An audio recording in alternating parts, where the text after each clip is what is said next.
KKMD 808화 미국 군사 전문지 워존 번역. 작년에 이은 엔진 고장으로 또 이륙 금지당한 미 해군 훈련기. 보잉 때문에 연기된 교체 시기, 비판론 거세진다.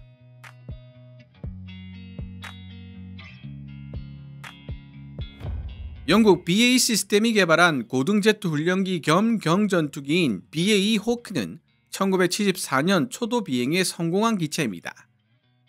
웬만한 전투기보다 더 많이 팔렸다라는 평가를 받았을 만큼 상업적으로도 성공한 고등훈련기 겸 경전투기죠. 이런 BAE 호크 중에서도 가장 독특한 내력을 가진 파생형을 고르라면 단연 미 해군이 1990년대부터 사용하고 있는 T-45 고스호크를 들 수 있습니다. BAE 호크를 항공모함에서 이착륙할 수 있도록 함재기 사양으로 개조한 기종이 바로 T-45 고스호크인데요. 함재기에서 가장 중요한 요소는 랜딩 기어와 튼튼한 기골이라고 할 수 있습니다. 캐터펄트로 발사될 때 그리고 통제된 추락이라고 묘사될 정도로 위험한 항모 갑판 착륙 시 발생하는 충격을 고스란히 견뎌낼 수 있어야 하기 때문입니다. T-45 고스호크의 경우에도 캐터펄트 발사와 항모 착륙으로 인해 발생하는 하중을 견딜 수 있도록 여러 차례 재설계되었기 때문에 기존의 BAE 호크와는 다른 새로운 기종이라고 봐도 무방할 정도로 많은 변화를 경험했습니다. 1991년부터 실전 배치된 T-45 고스호크는 원래 아날로그식 조종석이 장착되어 있었지만 1997년 12월에 인도되기 시작한 T-45C 버전부터는 완전 디지털화된 글래스 콕핏 조종석이 도입되었죠. 현재 미 해군이 운영 중인 모든 T-45 고스호크들은 T-45C 표준으로 업그레이드가 완료된 상태입니다. 이렇게 개량에 개량을 거듭하며 발전해온 T-45이지만 35년이라는 세월을 이길 수는 없었나 봅니다. 미국의 군사 전문지 워존이 2025년 3월 14일에 게재한 기사를 보면 T-45 훈련기들은 2024년만 해도 엔진 문제 때문에 2번이나 이륙 금지, 그라운디드 조치를 명령받은 전적이 있을 정도이며 2022년에도 기내 발전기에서 발생한 문제로 운용이 중단된 적이 있습니다.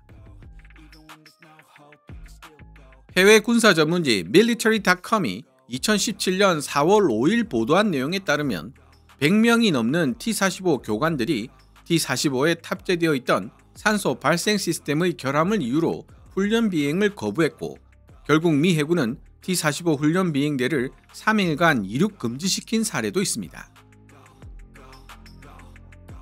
2022년 8월을 기준으로 했을 때 약 33대의 T-45 고스호크가 사고로 손실되었는데 이는 T-45 고스호크 전체 숫자의 약 15%에 해당할 정도로 높은 손실률이며 1년에 약 한 대꼴로 손실되었음을 의미하고 있습니다. 이렇게 많은 문제를 일으키고 있는 T-45 고스호크를 신속하게 교체하기 위해 2024년부터 신규 훈련기 UJTS 입찰을 개시하겠다고 공공연하게 말해왔던 미 해군이 사업을 갑자기 2년 뒤로 연기하겠다는 의사를 표시했던 것이 지난 2024년 7월 5일입니다. KKMD 723화 또다시 보잉 봐주기 2년 연기된 미 해군 훈련기 사업과 기사 회생한 T-7A, 일본 매체가 분석한 TF-50N 향후 전망 편을 통해 해당 사건에 대한 외신을 번역한 적도 있습니다. 그렇게 미 해군이 T-45 고스호크 후계기 선정 사업을 2026년으로 연장한 이후인 2025년 3월 11일에 T-45 고스호크 훈련기들 중 한 대가 이륙 과정에서 엔진 고장을 일으키는 사고를 냈습니다. 다행히 인명피해는 나지 않았지만 사건의 심각성을 인지한 미 해군은 T-45 훈련 비행대 전체에 이륙 금지 명령을 내린 상황입니다. 이번 사건이 미 해군 차기 훈련기 사업에 도전하고 있는 한국항공우주산업 TF-50N의 향후 행보에 어떤 영향을 미치게 될까요? 먼저 2025년 3월 14일 미국의 군사 전문지 워존이 게재한 짧은 기사를 번역해 본 뒤 이야기를 이어나가 보도록 하겠습니다. 워존 기사 원문은 노란색 글자로 제 개인적인 생각이나 역주는 하얀색 글자로 표시됩니다.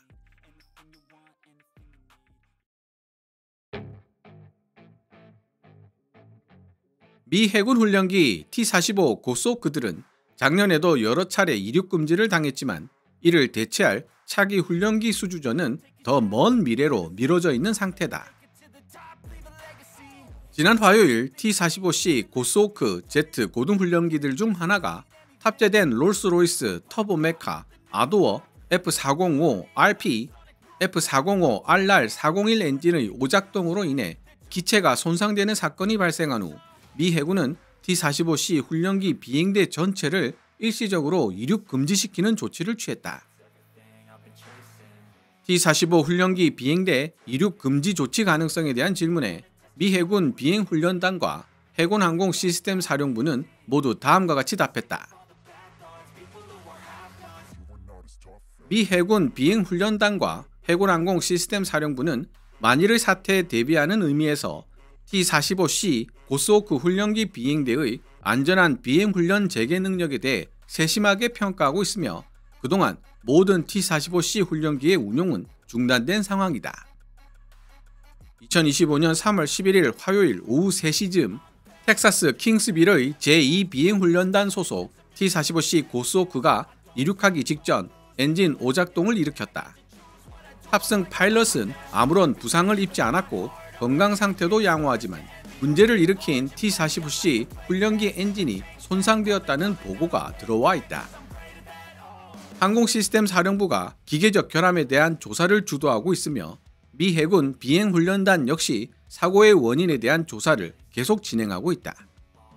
언제나 그렇듯이 탑승 파일럿의 안전이 최우선 과제다. T-45 고소호크는 미 해군이 보유한 유일한 고속 제트 훈련기로 첫 제트 비행을 하는 순간부터 한 사람 몫의 어엿한 해군 조종사가 되었음을 상징하는 빛나는 황금 날개를 수여받기 위해 필요한 항공모함 착륙에 이르는 순간까지 미래의 해군 조종사들과 함께 길을 걸어가며 안내하는 역할을 맡고 있다. T-45 고소호크 훈련기는 무려 35년 동안 운용되어 왔으며 미 해군은 교체 옵션과 개념을 모색해왔지만 그럼에도 불구하고 작년인 2024년 이들을 대체할 새로운 차세대 훈련기 조달을 위한 일정이 크게 미뤄지고 말았다. T-45 고소호크는 최근 몇 년 동안 여러 종류의 심각한 문제들을 겪어왔다. 대표적인 사례로 들 수 있는 사건으로는 세간의 주목을 끌었던 기내 산소 발생장치 결함 문제부터 수차례에 걸친 추락 사고들을 지적할 수 있다. 작년인 2024년만 해도 엔진 문제 때문에 T-45 훈련기들은 2번이나 이륙 금지 조치를 명령받은 전적이 있을 정도이며 2022년에도 T-45 훈련기들은 기내 발전기에서 발생한 문제로 운용이 중단된 적이 있다. 오늘날 미 해군에서는 약 190대의 T-45가 비행하고 있다. 엔진 문제 때문에 T-45 고소호크의 작전 운용이 또다시 중단된 상황 속에서 미 해군이 차세대 훈련기 조달을 늦추려고 하던 기존의 계획을 바꾸고 T-45 고소호크 훈련기 교체를 가속화할지 지켜보는 것은 대단히 흥미로운 일이 될 것이다.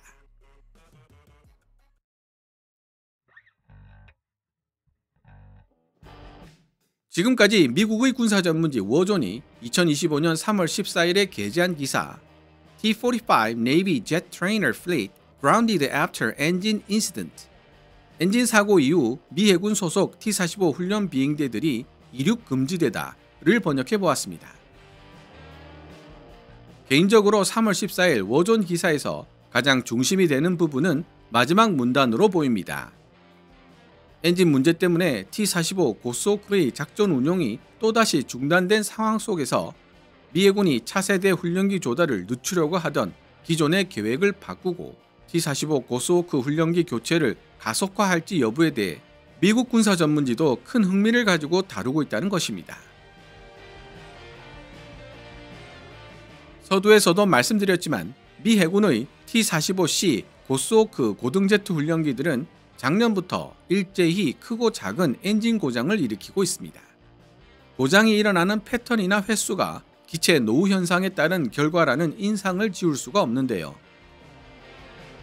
지난 3월 14일 발생한 T-45C 엔진 오작동 사고는 보잉 봐주기라는 인상을 강하게 풍기며 차세대 훈련기 입찰을 2년 뒤로 미루었던 미 해군에게 큰 압박 요인으로 작용할 수밖에 없겠다는 생각이 듭니다. 따라서 워존의 분석대로 만약 미 해군이 차세대 훈련기 입찰을 2년 뒤가 아닌 더 빠른 시기로 앞당기는 사태가 벌어진다면 T-7N의 입찰을 노리고 있는 보잉에게는 뼈아픈 결정이 될 수밖에 없겠죠. 보잉이 내놓을 공군 훈련기 T-7A의 개발도 완료되지 못한 상황에서 해군형 T-7N을 내놓는다는 것은 어불성설이기 때문입니다. 반대로 TF-50N으로 미 해군 차기 훈련기 시장을 노리고 있는 한국항공우주산업앤 로키드 마틴 컨소시엄에게는 매우 유리한 상황이 될 것이 분명합니다. 미 해군은 이번 사건에 대해 어떻게 반응할까요? KKMD는 미 해군의 반응을 예의주시하며 후속 기사를 기다릴 생각입니다. 이번 사건에 대한 시청자 여러분의 의견은 어떻습니까? 오늘 KKMD에서 준비한 내용은 여기까지입니다. 방송되었던 내용들은 KKMD 공식 블로그에서도 만나보실 수 있으니 구글이나 네이버 검색창에서 KKMD를 검색해 보시기 바랍니다. KKMD는 여러분들께서 챙겨봐 주시는 광고 수익으로 운영되고 있습니다만 영상 제작을 직접 지원하고 싶다면 고정 댓글에 표시된 농협 계좌로 후원해 주셔도 됩니다. 지금까지 시청해 주셔서 감사합니다. 케빈즈 밀리터리 채널 KKMD